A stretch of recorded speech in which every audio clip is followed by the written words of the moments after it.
Nah, si ayah ini ayah kandung ya. Ayah kandung ini memperkosa anaknya gitu. Sementara ibunya sedang bekerja.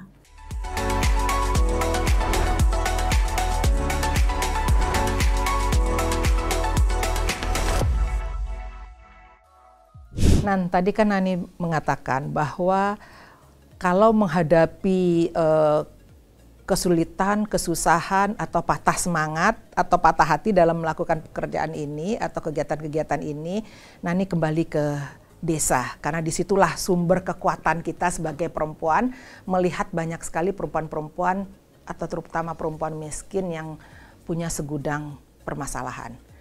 Sebetulnya beda nggak sih, Nan, persoalan yang dialami oleh perempuan di Jawa dengan perempuan di luar Jawa? Karena kan banyak sekali nih mitos-mitosnya bahwa perempuan di Jawa lebih enak, kami di luar Jawa dong yang lebih sulit hidupnya. Sebetulnya gimana sih?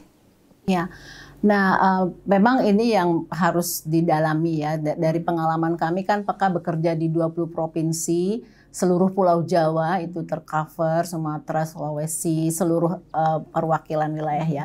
Ada hal-hal yang sebetulnya sama kondisinya. Jadi misalnya kalau soal kemiskinan, orang suka berasumsi misalnya wilayah lain lebih miskin daripada di Pulau Jawa, itu menurut saya tidak benar.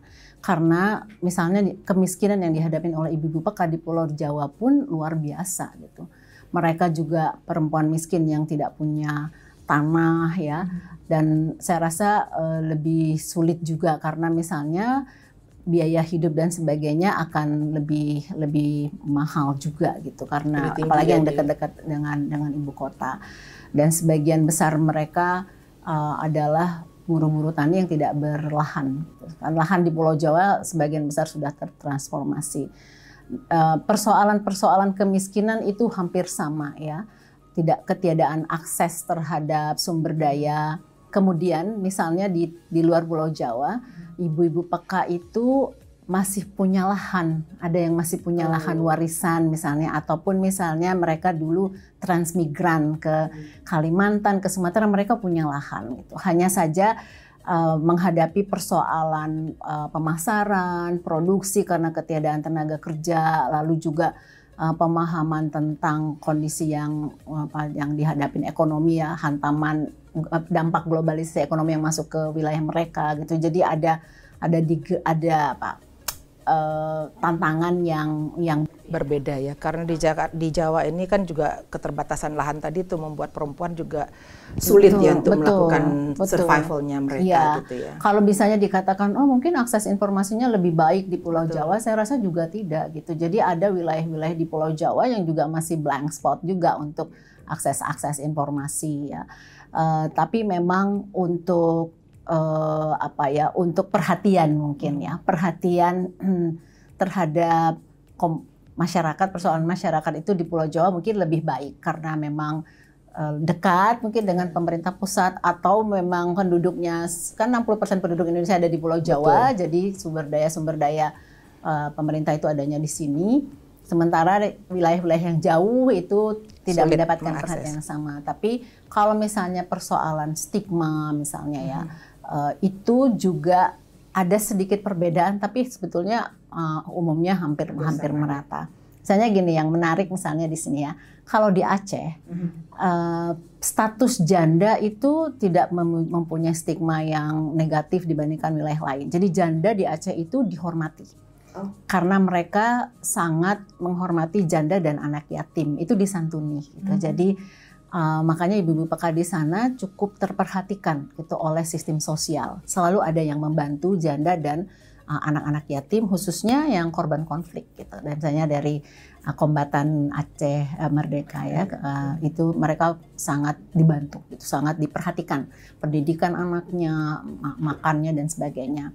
Sementara misalnya di wilayah Jawa Barat, status janda ini penuh stigma ya, karena angka tertinggi perempuan kepala keluarga itu adalah dari perceraian.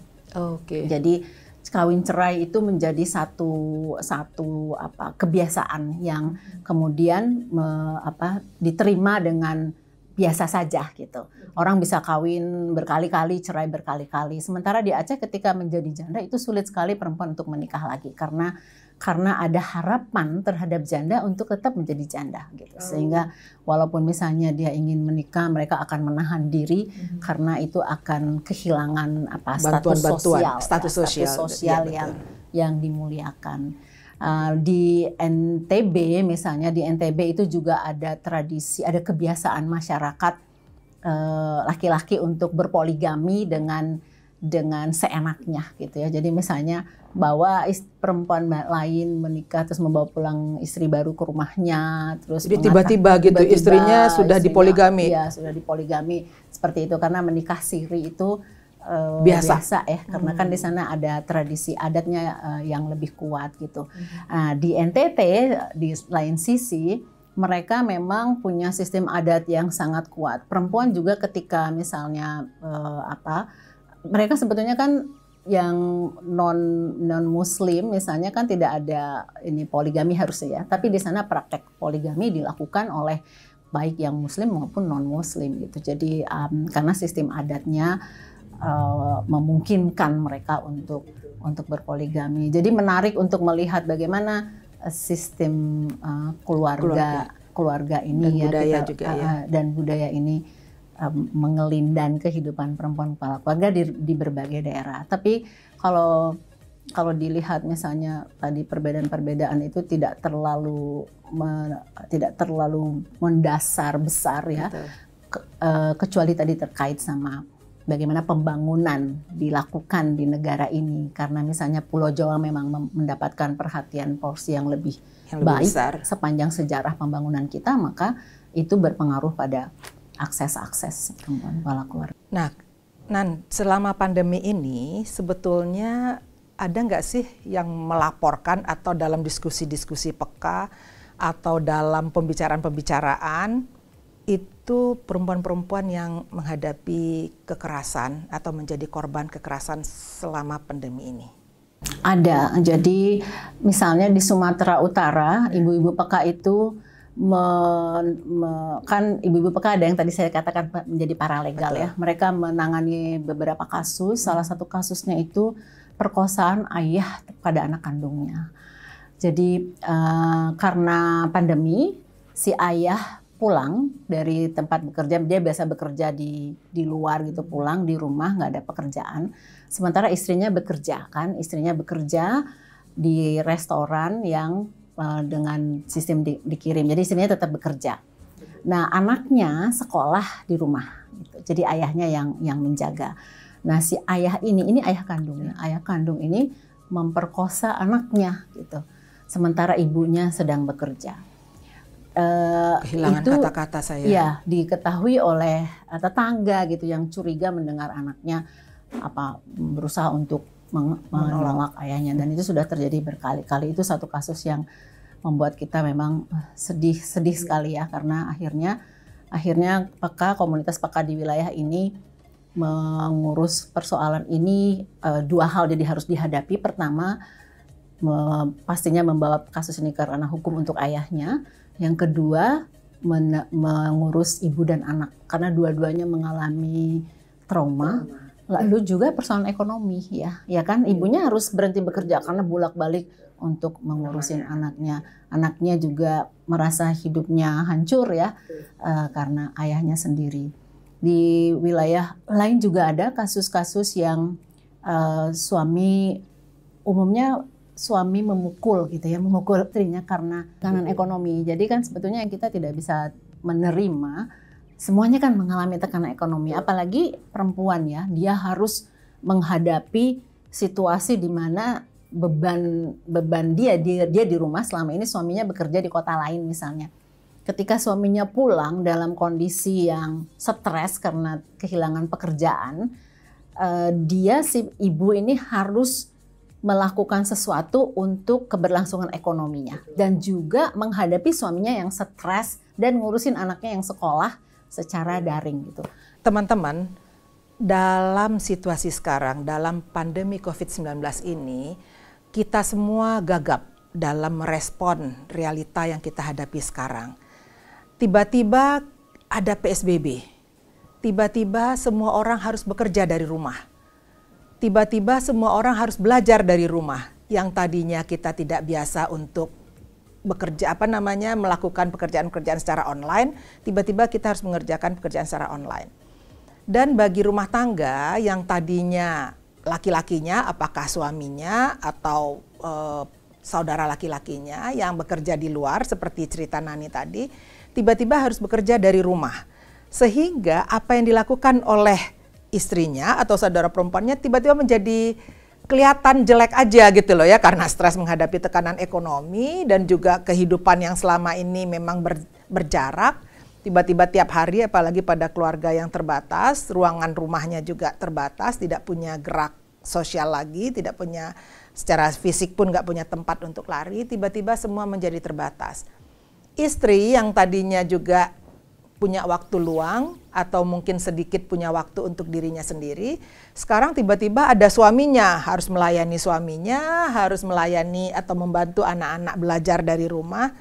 Jadi kehidupan yang serba tiba-tiba ini membuat semua kita ini menjadi kacau relasi-relasi yang ada, baik relasi sosial maupun relasi dalam rumah tangga. Nah, Nan, bagi perempuan-perempuan korban yang tadi Nani ceritakan, sebetulnya mereka punya kesulitan nggak sih dalam mengakses layanan-layanan kesehatan atau layanan-layanan pendidikan buat anaknya? Kesulitan iya sudah pasti ya, sudah pasti waktu. Jadi kami melakukan survei pada periode Mei sampai Juni tentang akses kesulitan tadi, masalah yang dihadapin oleh komunitas PK khususnya dan juga perempuan, karena kita melakukan sensus di lebih dari 100-an desa di mana kami bekerja untuk menanyakan masalah apa yang dihadapin. Jadi pertama, tidak ada kebijakan khusus ya yang untuk mengatasi ini persoalan gender ini. Itu hampir lebih dari 80% desa mengatakan mereka nggak punya. Jadi mereka nggak punya kebijakan khusus untuk melihat ini. Ada memang sekitar 20%-an desa dari yang kami survei itu mengatakan punya ya. Untuk desa-desa yang punya afirmasi untuk persoalan gender itu mereka punya sistem, mereka buat sistem itu tadi. Misalnya bagaimana perempuan bisa mengakses informasi. Kalau misalnya ada masalah tadi kekerasan, kesehatan itu mereka sediakan. Juga ada program khusus untuk pendidikan. Untuk pendidikan sehingga yang tidak punya kuota internet atau tidak punya kemampuan untuk daring ini mereka terbantu. Tapi sebagian besar desa itu memang nggak punya. Tadi yang mungkin istilahnya Nana gagap ya menghadapi ini semuanya. Nah, persoalan yang paling dihadapin kan pertama soal informasi ya, misalnya ini kesehatan lah. Jadi ketakutannya kan luar biasa ya. Ini kalau saya keluar nanti ini seperti apa. Jadi informasi-informasi itu. Dan kalau terjadi apa-apa mereka kemana mereka harus merujuk. Karena kalau di desa mungkin fasilitas kesehatan utama di kecamatan. Terus layanan-layanan kan semua terbatas. Misalnya layanan untuk memeriksakan kesehatan reproduksi dan sebagainya itu terbatas. Yang bahkan mungkin sekarang sudah banyak karena dari laporan-laporan itu fasilitas kesehatan reproduksi itu banyak yang dihilangkan atau di-cut karena semua konsentrasi petugas kesehatan itu difokuskan untuk penanganan COVID. Jadi teman-teman, dari kegagapan relasi atau situasi yang kita hadapi sekarang, bagi perempuan korban kekerasan tiba-tiba terperangkap di rumahnya. Mereka tidak tahu mau kemana untuk mendapatkan layanan-layanan, bantuan-bantuan untuk mengatasi persoalan mereka.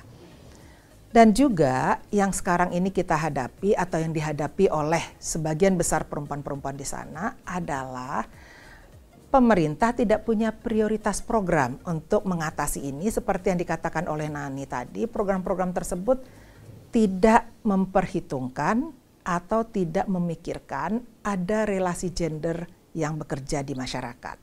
Jadi itu yang terjadi teman-teman.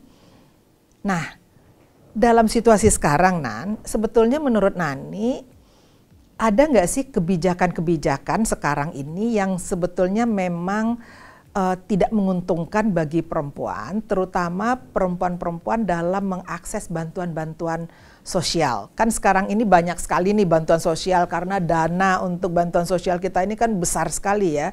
Berapa ratus, 257 triliun kalau saya nggak salah gitu.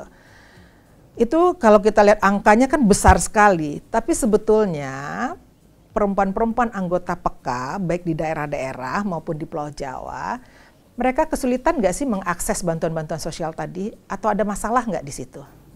Ya ini juga dari ini survei kami ya, jadi data waktu kami melakukan survei juga memang ada hambatan untuk program-program bantuan sosial yang basis datanya adalah basis data terpadu, jadi basis BDT ya, BDT yang dikelola oleh Kementerian Sosial. Karena data itu sebagian out of date, jadi banyak inclusion error-nya, kesalahan inklusi dan kesalahan eksklusi. Jadi orang harusnya dapat, tidak dapat, yang tidak dapat gitu. Jadi itu terjadi. Tapi yang menggembirakan, yang cukup baik adalah untuk BLTDD, jadi bantuan langsung tunai dana desa. Bantuan langsung tunai dana desa ini cukup efektif pengelolaannya karena proses datanya itu dari proses musyawarah ya yang dengan kebijakan Kementerian Desa, mereka membuat afirmasi prioritas. Jadi misalnya PEKAM itu menjadi salah satu komunitas masyarakat yang dicantumkan di dalam Permen Desa untuk mendapatkan prioritas bantuan. Jadi perempuan-perempuan yang berstatus kepala keluarga di seluruh Indonesia itu pasti akan diprioritaskan untuk mendapatkan BLTDD karena ada kebijakan Kementerian Desanya. Ini salah satu yang baik.